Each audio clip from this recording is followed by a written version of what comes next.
Oh, good afternoon, everyone, and welcome to today's author event with Camille Aubray, author of The Godmothers.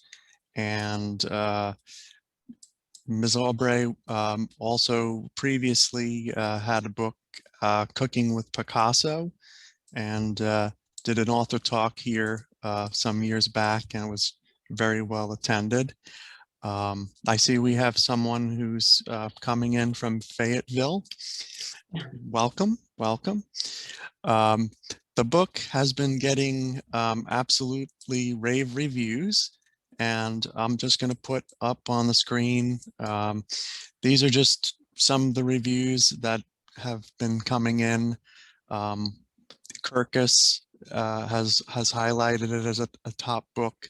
Publishers Weekly, which is one of the publications aside from Kirkus that a lot of librarians pick materials from, is very, very top, great review. Um, and we also, the New York, the best books, new books from People Magazine, BuzzFeed. Um, it's a great read. The story is very, very, very engaging. How the four women, the main characters' lives intersect.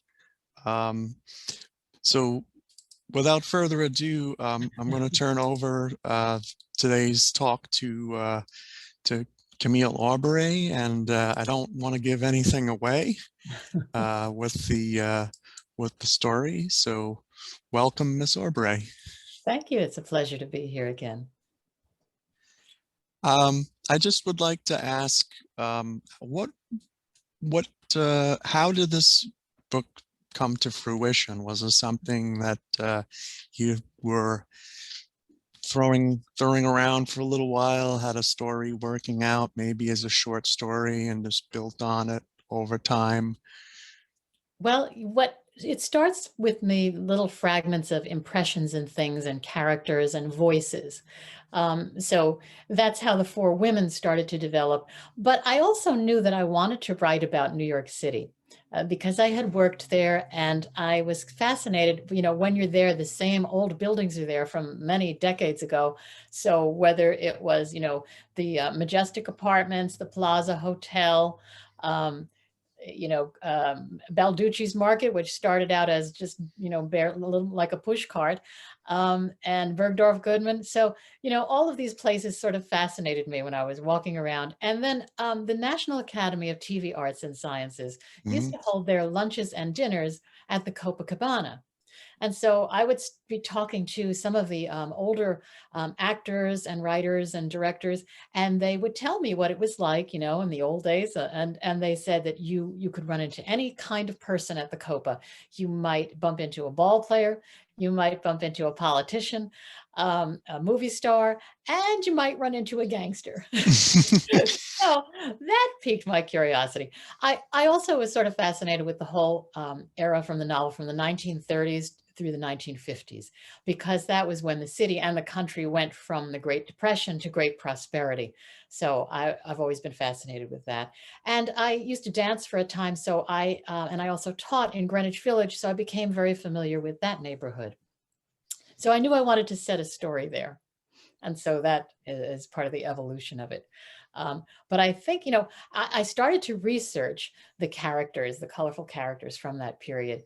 And somewhere along the way, I came across a quote from Mario Puzo, who said something fairly astonishing. He said that whenever the Godfather opened his mouth, he, the author, heard his mother speak. He heard her courage, her loyalty, her ruthlessness when necessary. And he said that without her, the Godfather could not exist. But he also noted that those qualities were not particularly prized in women at that time. So that really got me thinking, because, we think of the Godfather as being a very, macho thing. In fact, Nora Ephron in her movie had the Tom Hanks character say the Godfather is the sum of all wisdom, and he's what we guys all go by. So then to hear that it was all inspired by his mother really got me going. And I thought that that was sort of fascinating, But I did not want to do a story about a high level a woman married to a high level guy from the mob. I wanted to do people who were living their lives, trying to, get their businesses and were prospering, and then sort of bump into these historical characters, which is how I like to handle historical fiction anyway. I don't really take it from the point of view of the, big shots. I'd rather do people who are, forced in some way or other to interact with them.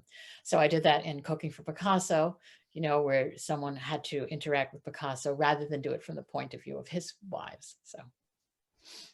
And we have that with one of the characters in particular, without giving much away, but we have there's one character in the work who is a nurse or working in a hospital, and she has we'll say an interesting encounter with someone.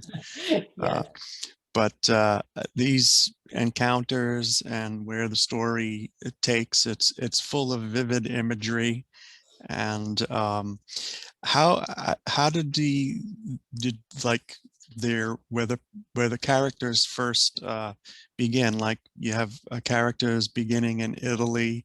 Did you do like research on that period of immigration, people Yes. coming across from various countries? Like there's one character is a husband's a barkeeper, and everyone's of like a different background. Yes. Yes. So you have Lucy, who came from Ireland and became a nurse when she came to New York City. Filomena is the one that you were referring to, who came from Italy to escape World War II. And then you have Amie, who is the one that was married to the tavern keeper, and she is from France. So, as was the case with a lot of immigrants, there's a culture shock, when they first come to New York.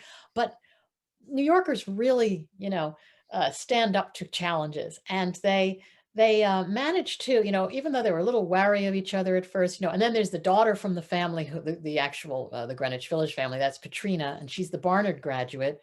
So you have these four women, and they're connected by marriage into this one family.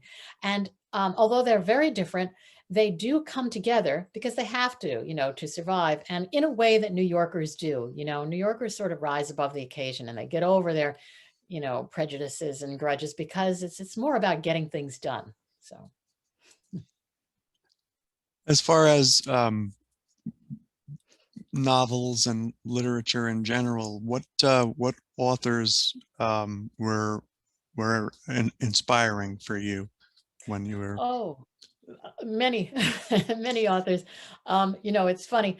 The French author Colette means a lot to me, because I liked the way she worked with the physical world to make something that was spiritual and even intellectual, but she always grounded it in, the sensual world. And I really liked that, because it had a sort of heart to it, Um, Margaret Atwood was my mentor and is a friend. And so I liked, especially her earlier novels really spoke to me. I had picked them up, and I thought that that was really interesting in the way she wrote about women and mothers and daughters. So that was pretty good.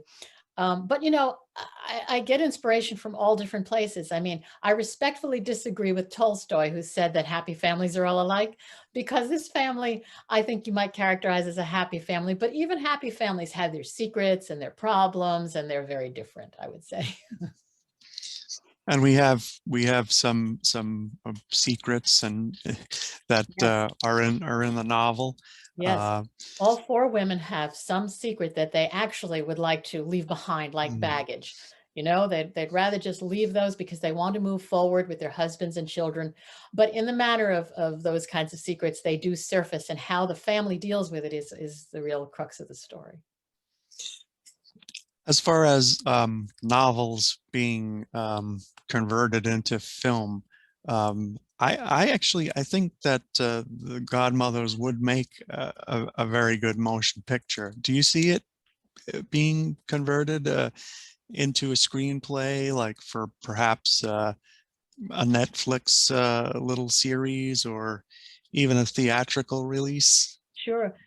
We are talking about that. And I think that, there's there's pros and cons for each, but the scripted series, at least allows the story to unfold over time with almost like chapters, or sections, and I think that's nice because it gives it room and it gives the audience a chance to really get to know the characters. So I find that kind of fascinating.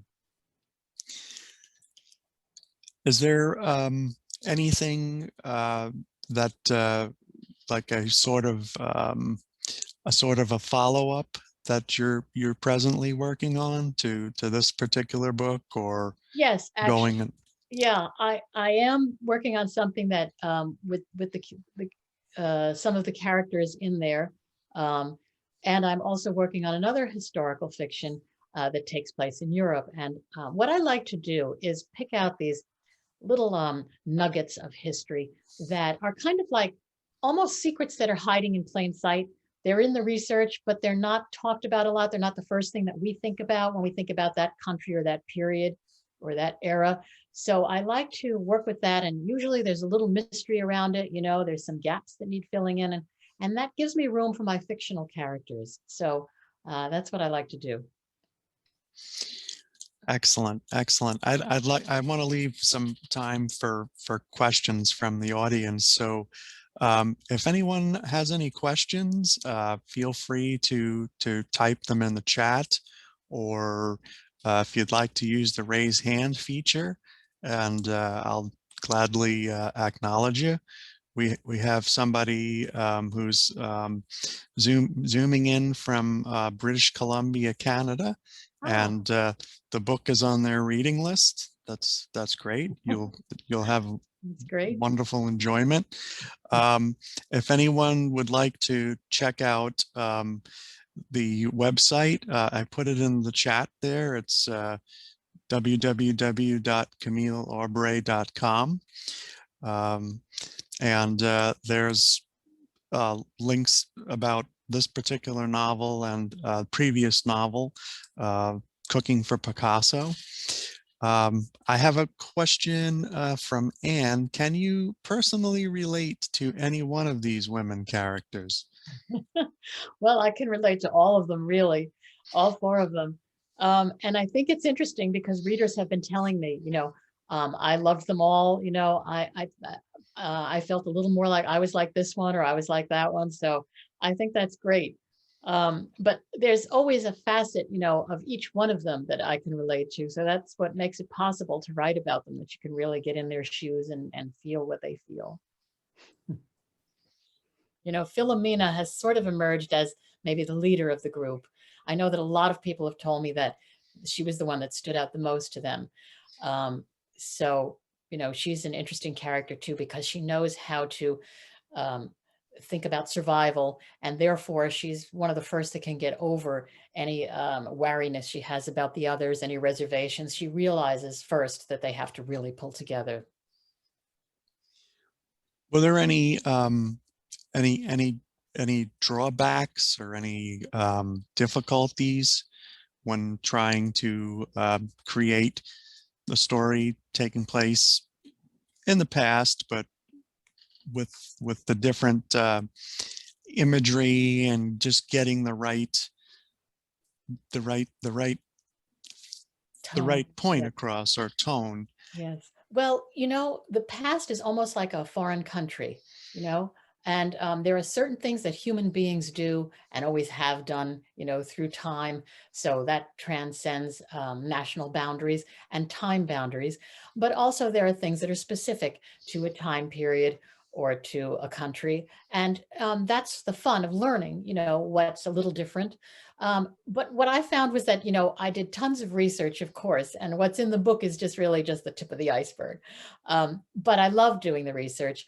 And so once you've gotten past the nonfiction, the biography, the usual good, strong sources, I find that I like to immerse myself in the culture. And one of the best ways to do that, I like to do the music of the times, the films of the times, but I love the press, the newspapers and magazines, because you really get a flair for the way that people spoke, what was different, what was the same about how we speak now. And also, those particular incidents as they get reported on, the historical incidents that are in the book. And so even advertisements, I love everything that gives me a flavor for the time period. But I would not write about something unless I really felt that I had it, that I really could be in there. The period weighs heavy on the the beginnings of sound with film, and up Sure. to the beginnings of television. Right. So And there's a no lot. internet, no internet, no cell phones. It was definitely a different time, and people had to make their own entertainment. They often had a piano or even a player piano in the house, as one of my characters does. Um, so, I think that they just, when you hear the voices, when you can start to hear your characters really speaking, then every time I go to work on a new chapter, it's like opening a door to a place and just walking in. I felt it did a great job capturing the time, the mores. Like an example would be the barkeep, that particular couple that was trying to conceive a child, Mhm. and the lead female character felt like she was, for failure of a better word, she felt she was like unworthy of, you know, being able to conceive a child, which is kind of, a sad. It's like like a self-esteem type thing, but it was kind of at that time. That's how, you know, the Yes. the You have to keep in mind that things were different, that mm, people did think about things differently, and especially for women, which I think is what Mario Puzo meant when he said that these qualities of intelligence and integrity and strength were not particularly valued in women at that time. So it was much harder for women. That's why these secrets that they had were kept secret, because they thought they would be rather harshly judged at the time, and they probably would have been. But the family has to overcome that cultural, time period sort of way of looking at things.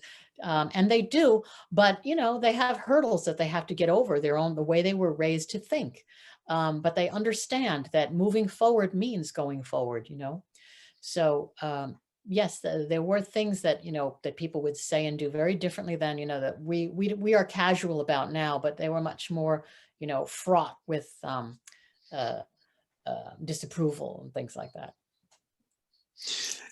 there's a question from RM. Is it difficult to mix your fictional characters with real life historical figures? I thought you did that very convincingly, Thank you. says Well, RM. thank you. I did not think it was difficult, because one thing that I really stand by is that if you're going to take a historical character, you really have to be true to that person. You have to capture what is individual about them so that they don't sound just like everybody else. And you don't want to make them do things that they wouldn't do. But once you feel like you really have gotten to know them, then when they interact with your characters and you've gotten to know those fictional characters, it's not that hard. You would know how they would bounce off each other, how they would respond to each other. So, for instance, my four women run into some very interesting characters. They run into Lucky Luciano, who was the one who sort of organized the five families into what he called a commission, where they would meet, and like business people, make decisions, except a lot of the decisions were about who was going to live and who was going to die. So that's Lucky Luciano. So then now Frank Costello was the one that they called the prime minister, because he was more of a businessman. He was more, I would say, integrated with the rest of the city. So he really knew the politicians, and they were friends, and he knew Walter Winchell, and he knew, um, and he was respected, by them. So I think also that the Godfather character, if I'm not mistaken, I believe they said that they derived a lot from the Frank Costello character for him, and that he had this political influence and didn't want to get into the drug market later down the road, because he knew he would lose that influence. So then, there was Strollo, who was the ultimate capo, and Lucchese, who there's an incident. I don't want to give it away, but there is an incident that actually so they say, did happen. So, I work with these actual incidents. And then, of course, Albert Anastasia, who was the head of Murder Inc., which was basically a hit squad. So these are formidable characters for my women to have to contend with. And, but I thought about who they really were, and you have to be uh, fair and generous with the characters that are real, and stick to it, as I did with Picasso. I wanted to be true to him and have his strengths and faults and, weaknesses and all that in there without being judgmental, because you just want them to interact and you let the reader decide what they think. And Picasso is another individual historically, had a very, very long life and Yes. produced a lot of materials, but also at the same time was controversial. Yes. Not exactly the kind of guy you'd want your daughter to marry. No. No, I don't think so. But having said that, I mean, there is such a warmth to his artistry that, there were many great painters of that time, but there is a humanity to a lot of his artwork. He really did love people and animals and, nature, so you have to give everybody their due and then just let people work it out for themselves. Yes, there's definitely a lot of atmosphere here, and I think one of the characters ends up in the 1980s. It's like a descendant of the character working in Washington, D.C. So it's kind of, interesting from, going from the various criminal organizations that appear in there. You have the political machines in there Yes, and also. the family is trying to navigate this all along the way through the decades. So you have the patriarch and the matriarch of the family are Tessa and Johnny, and so Petrina is their daughter, and then they have the three sons that the other women marry. So the matriarch and patriarch came, and they was more about survival for them, building their businesses, building their family. But then, because there were laws like prohibition, the family is treading this line, of what's legal and illegal, and they don't want to be, part of the gangsters. And so then when the four women, when they marry in that generation, they want to take the baton and they want to get the family out, which is what the matriarch and patriarch, they each generation wants to remove themselves from this sort of influence. And then you have their children in the 50s, and they really want to reach out to the wider world. They don't really know about the dangers. So they just want to, get out there, and they may step on a few landmines, or they have to avoid some landmines. And the Godmothers are trying to help them with that.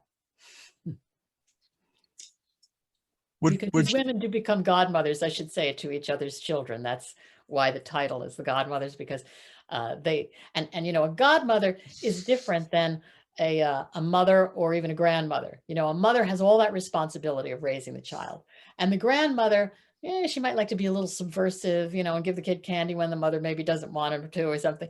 But the godmother is a very particular role where, she is a protector of the child. And, if something should happen to the mother, the idea is that she would raise the child. So when they are asked to be godmother to one another's children, that's a big responsibility. And it's also a sign of more of a bond between, among the women. And then you think of what a fairy godmother is in the fairy tales, and she's kind of magical, So I love the whole notion of the godmother that way. Did you find yourself through the writing process going through revisions at times, going down one route and then saying, well, maybe if I changed it to this, it might work out a little bit different, the scenario? Well, there were not like drastic changes, major. Somehow this seemed to have its momentum and its direction, and I knew, which key scenes were going to be, pivotal for people. And I've told people that it's kind of like being in a car and having your navigation system on with your GPS, and you know where you want to end up. But you may take a different route because you may find that there's a road that's closed that the navigation system didn't know about, or, there's too much traffic, so you go another way. So that's kind of the feel of how it is for you, for the writing. But I write first and then I edit later, because you cannot do them at the same time, you really can't. So, and I like both processes. I like the writing of it because there's that wonderful momentum, and you know, and then the editing is good because then you have something that's really there to work with. It exists now, so. Do you have like a particular time where you find like ideas flow better, you have a better comfort in writing? Some people, they say, oh, during the day, or I do my writing at night, or just whenever inspiration comes by and I take out the pen and I got an idea and I start writing it. Is it like a special? Yes, ideas can come anywhere, anytime, and you better be ready to write them down. I do tell people that because you think you're going to remember, especially if you have an idea in the middle of the night as you're just dropping off to sleep, and that happens. And you really have to write it down, even if you're scribbling in the dark with a flashlight, because you might not remember it the next day. It's funny that you said flow, because I get a lot of good ideas swimming or even in the bathtub. There's something about water that's very releasing. Or going for walks, so you get ideas, or cooking. I'll be, cooking dinner and I'll just be thinking about things, that things do come to you when you're not just staring at the book, and, there's a roundabout way that they come to you. But the actual writing, I pretty much just, I get up and I get going on it and I just write, and then, till it's time to have dinner. Sometimes I write at night, but usually I think it's a good idea to sleep because your brain reorganizes things at your sleep. Wonderful. How many people, if you want to just, do do a little poll, how many people have already read the Godmothers? Because I think we have a few people on the call who have read the book. It came out recently, June 15th. Yes. And it is available from Barnes and Noble, Amazon, and also if you're in East Hampton or on the East End of Long Island, it's available at Bookhampton and Burton's Books, which is a bookstore on the North Fork of Long Island. If anyone has any questions, they'd like to ask a question, by all means, you could use the raise hand feature and I will unmute the microphone. Or we have some people typing in the chat. By all means, please do, and we'll acknowledge the questions. Do you have a large, I'm assuming there's probably a large press junket going on for the novel, various places? Yes, it's a little harder with the pandemic, but yes, I have been out, and there are Barnes and Nobles in the city, and Bookhampton and RJ Julia have signed copies available. And I also have done some radio recently, which was very interesting. I liked that. So yes, and I've been doing events like this. There are more to come too. So yes. We have a question. Let's see. This is from Zenny. What drove you to writing, and did you find it difficult to find a publisher? Okay, so those are two questions. What drove me to writing? I don't know why, but I did start writing at a very young age. When I was 8 years old, I wrote my first poem. And then when I was about 10 or 11, I started writing little mystery novels. And I don't know where I got this idea, but I decided that every one of my novels should be 10 chapters and each chapter should be 10 pages long. I have no idea where this came from, but that's what I started doing. I think it's because I always loved reading, and I loved fiction. I loved stories, about kids having adventures and things like that. And I liked historical figures too. I read these little biographies that they wrote for kids about Louisa May Alcott or the Bronte sisters, so I guess reading and writing was always with me for some reason. I loved the quiet of libraries. I loved getting books out and having them, and having, sometimes you could get a summer loan where you could have a book for the whole summer, but I usually finished a book in a week. So that's how I was. I was just one of those kids. No, I didn't have a hard time finding a publisher because I had, you start with the agent, and I had heard all the horror stories of things, but the agent that I worked with first, everybody said to me, don't send a book out in December because all these offices are closed and stuff. But I had sent it out, and she was just going on Christmas holiday, and she said, I'm going to read it now. And, she was excited about it. And so that sort of set the whole ball rolling, with the editors. Now I'm talking about Cooking for Picasso. And then with this one, of course, I had already published a book that was doing nicely. So that worked out rather well. But, everybody faces their ups and downs one way or the other, of people that, do they understand the book? Do they, do they have do they feel for the characters and things? So you're never really sure how people are going to react until they do. Do you have any other genres that you would consider delving into, like perhaps science fiction or mystery, or Yes. a historical novel with a mystery background type of Yes, well, I usually do embed some mysteries in, like, in Cooking for Picasso, the modern character is trying to sort out the past, because it's a relative of hers who cooked for Picasso. And so she's trying to find something, and so there's always a twist. And with the Godmothers, there are some hidden, because of the secrets that these women have. You think as the reader that you know their secret, and then you find out there's another layer to it. So I always like to have mysteries. Maybe that's my little background writing those little mystery books when I was a kid, but I always try to do surprises like that. And yes, I'm interested in different ways of doing things. I don't think I'm going to be doing science fiction. I don't think that's quite my thing, but I am interested in thinking about a ghost story. Maybe it's because I've been doing history. So I've got, a couple of things simmering there. those the ghost stories, anything paranormal. We have a group of people that like to check out materials in that particular genre of the paranormal and the fantasy. So that's always a fun. We have a question from someone from Zenny. Can you suggest a good agent?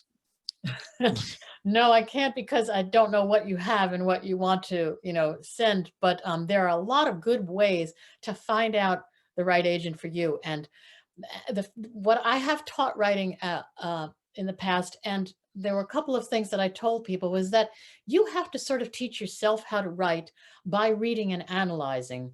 And then you have to figure out who's right for you in the publishing. Now that's the business end of things, but that's after you've written something really wonderful. And after you've written it, you need to road test it before you go to an agent, because you'd only get one shot really at this sort of thing. You don't want to get a lot of rejections just because, you didn't maybe go to a writer's workshop or just talk to someone that you trust, and a teacher or a mentor or something.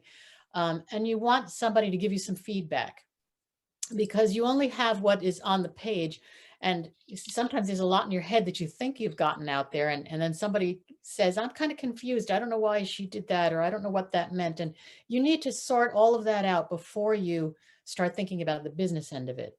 Now, assuming that you have done all that, then I would say, read the trades, read Publishers Weekly, and there's something online called Publishers Marketplace, which has Publishers Lunch.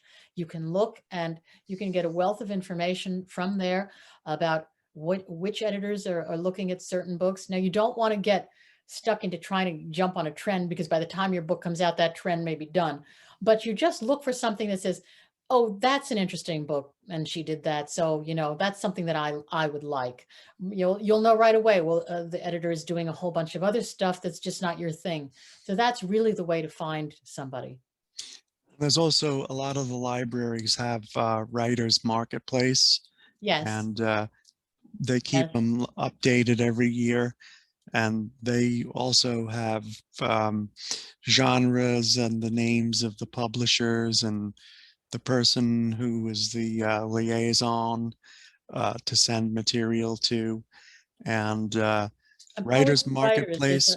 Oh, yeah, I'm Poets sorry. and There's a Writers. magazine called Mhm. Poets and Writers that's, I'm thinking about the person who asked the question. Poets and Writers is helpful too, because they regularly do stories about agents and editors, but they tell you about agents there.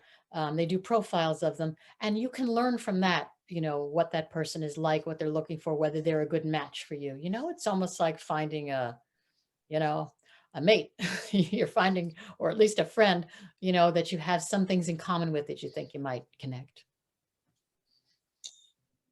There's there's a lot of we have a subscription to Poets and Writers, but a Mhm. lot of the libraries you'll find they'll either have subscription to Poets and Writers, or they'll have it in their Flipster like we have, which is our electronic Yes, I was about magazine. to say a lot of this material is available online. Mhm. So, and that's wonderful, because you don't have to go crazy, trying, imagine what it was like before this when you really couldn't have this kind of access. So there's a lot out there. But I would say don't, because you have to immerse yourself in that business end of it when you're ready to go. But don't do that too soon, because you don't want to get all caught up in that before you've actually written. It's the right, in the end, it's the writing that counts. And even when you're published and you're going on to your next book, you really have to have that quiet in your life where you can focus and really make sure that you're doing your best before you send it out there. There's also the other route. Some people are going the self-publish route. And Yes. what's happening with that is in a lot of situations now, like you had with Andy Weir, he self-published The Martian, and it just by word of mouth and people saying, hey, I read this great book, and it took off, and it managed to get picked up by a major publisher, and then ultimately made into a film. And since then, he's had two other books out. He's got a new one out now.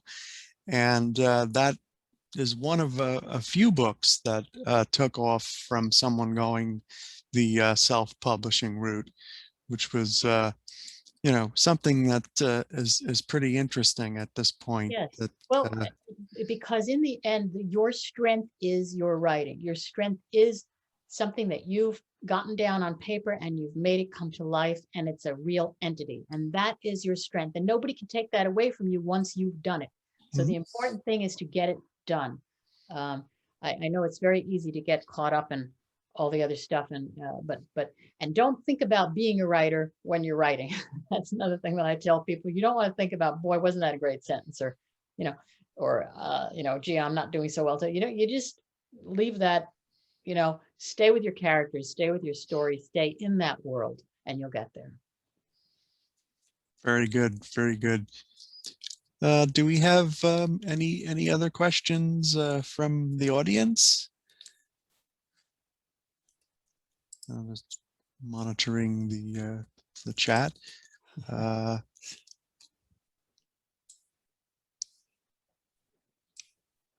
let's see, a lot of thank yous. That's very good.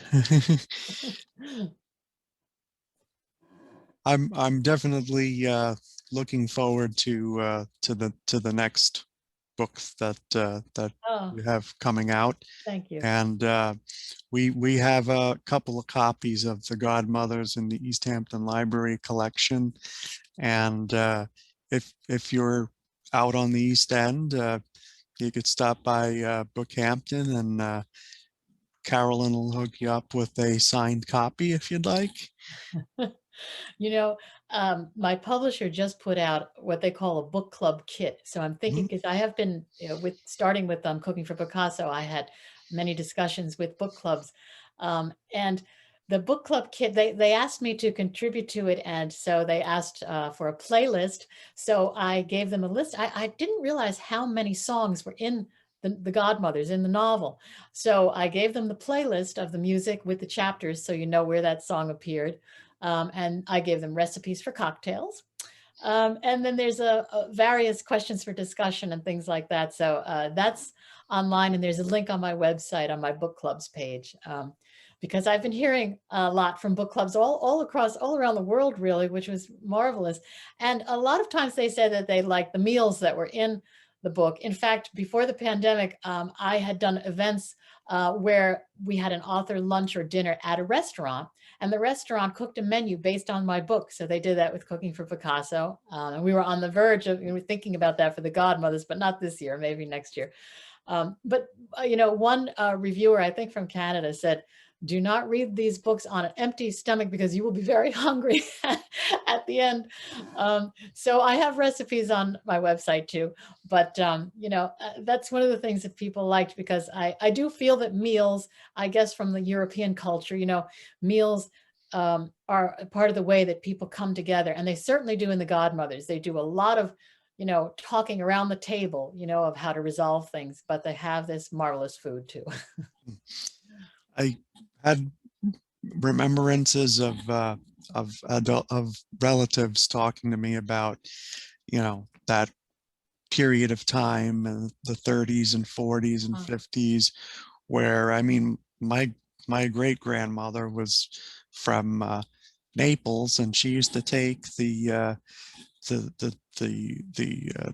dough at like 4 o'clock in the morning and be rolling mm, it out and cutting the pasta from scratch. And they'd yes, have these big dinners, these big Sunday dinners, and everybody in the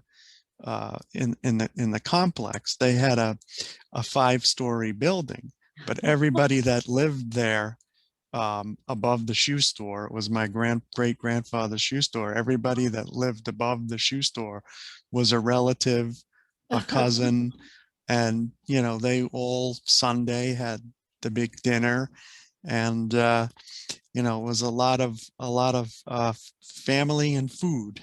yes. And also, this business of making sure that the kids, their children, when they grew up and had just married, a lot of those parents, uh, you know, they built their businesses, from nothing. But when they had kids, they made sure that those children had a roof over their heads until they were really ready to go out, and buy their own house. But many times those apartments were there because in case they had an adult child who had just gotten married, that child might live there for a year, to get their footing, to be able to save money from when they were working, before they go out to buy a house. So they were very pragmatic in that way. They wanted to make sure that there was always that opportunity for the kids to give them a little bit of a launch pad, instead of just chucking them out there and, good luck. Yeah, it was. I mean, I happen to be lucky because some, well, it was thought to be long lost, but a